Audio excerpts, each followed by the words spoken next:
First ஹாஃபை பொறுத்தவரை பார்த்தீங்கன்னா பயங்கரமான குடிகாரன், ட்ரங்க் அடிக்ட்டு. ஸோ ஏன்னா லவ் ஃபெயிலியரு, அதுக்குள்ள ரீசனை வந்து அவங்க கரெக்டாக சொல்லலை.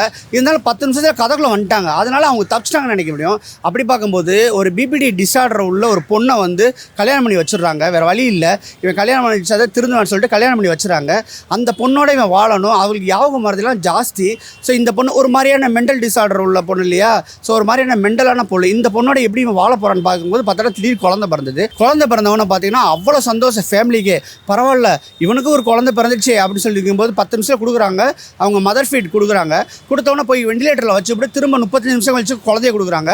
எல்லாரும் குழந்தைய பார்த்துட்டு அவ்வளோ சந்தோஷம். அப்படிங்கும்போது அந்த தாய்ப்பால் கொடுக்கும்போது பார்த்தீங்கன்னா அந்த குழந்தை வந்து இது நம்ம குழந்தை இல்லைன்னு டிசைட் பண்ணுறாங்க. இது யாரோட குழந்தை, எதுக்கு என்கிட்ட வந்து கொடுக்குறீன்னு கேட்கும்போது எல்லாருமே ஷாக்கு, பார்த்துக்கிட்டு இருந்த நம்மளுமே ஷாக். அந்த மாதிரி விஷயத்தை பண்ணிட்டு இருக்கும்போது பார்த்தீங்கன்னா இவங்க மெண்டலு, அதனால வந்து இவன் வந்து உளறான்னு சொல்லிட்டு இருக்கும்போது அவன் மட்டும் கான்ஃபிடென்ட்டாக சொல்கிறான் இது என் குழந்தை கிடையவே கிடையாது.